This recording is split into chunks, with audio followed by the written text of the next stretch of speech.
इंदिरा जी एक जबरदस्त शख्सियत तो थी ही, पर बलिदान की मूरत भी थी। ये कहना है प्रदेश कांग्रेस के पूर्व मीडिया कोऑर्डिनेटर संदीप सांख्यान का। उन्होंने कहा कि देश की प्रथम महिला प्रधानमंत्री स्वर्गीय इंदिरा गांधी जी की जयंती पर विशेष वक्तव्य दिया है।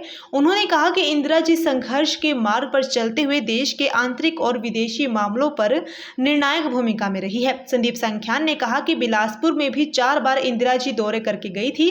पुराने शहर बिलासपुर में इंदिरा जी बतौर प्रधानमंत्री नहीं आई थी, लेकिन अलीखड़ पर बना पुल इंदिरा जी की घोषणा थी।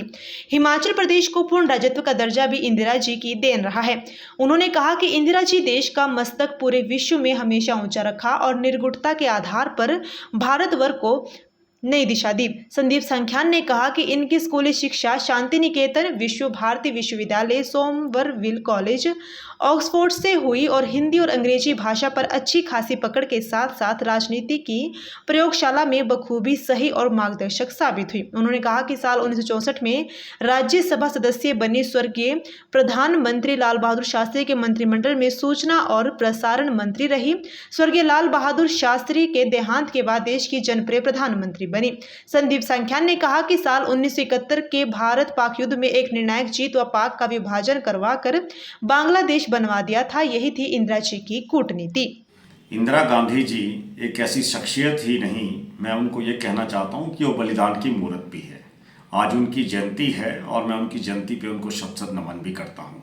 मैं आज साथ में कहना चाहता हूँ कि आज रानी झांसी की भी जयंती है। उन्होंने भी जो स्वतंत्रता संग्राम का पहला आंदोलन था उसमें निर्णायक भूमिका अदा की थी। वैसे ही ठीक देश की पहली महिला प्रधानमंत्री जिन्होंने इस देश को एक नई दिशा दी और उन्होंने भी इस देश को उस दिशा को एक निर्णायक भूमिका की तरफ ले गई। उन्होंने अपना जो भारतवर्ष का डंका था वो पूरे विश्व में बजाया। उन्होंने किसी एक बड़ी विश्व की शख्सियत का साथ ना देते हुए एक निर्गुण होने की एक जो थी एक नई अवधारणा उन्होंने गढ़ी है और उन्होंने इस देश का जो मस्तक था वो कभी झुकने नहीं दिया। चाहे देश के आंतरिक मामले थे, चाहे देश की विदेश नीति थी। इंदिरा गांधी जी ऐसी थी कि गरीबी उन्मूलन से लेके बैंकों का राष्ट्रीयकरण करना और नई औद्योगिक नीति लाना और जहां पे हमारे उस तत्कालीन समय के अंदर जब हमारे पास पहनने को कपड़ा नहीं था, खाने को रोटी नहीं थी, तो बोलने का मतलब ये था कि उन्होंने इस देश का राजस्व बढ़ाया।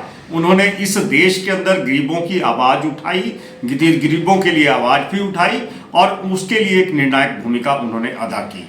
उन्होंने इस देश के टुकड़े होने से बचाया। बेशक उनको उसकी जो मूल्य था वो अपनी शहादत देके करना पड़ा। उन्होंने क्षेत्रवाद के ऊपर प्रहार किया, उन्होंने अलगाववाद के ऊपर प्रहार किया, उन्होंने धर्म जाति की राजनीति को दरकिनार किया। उन्होंने इस देश के अंदर बैंकों के राष्ट्रीयकरण से लेके और देश को एक नई दिशा की तरफ अग्रसर किया। उन्होंने आम आदमी की समस्या को समझा।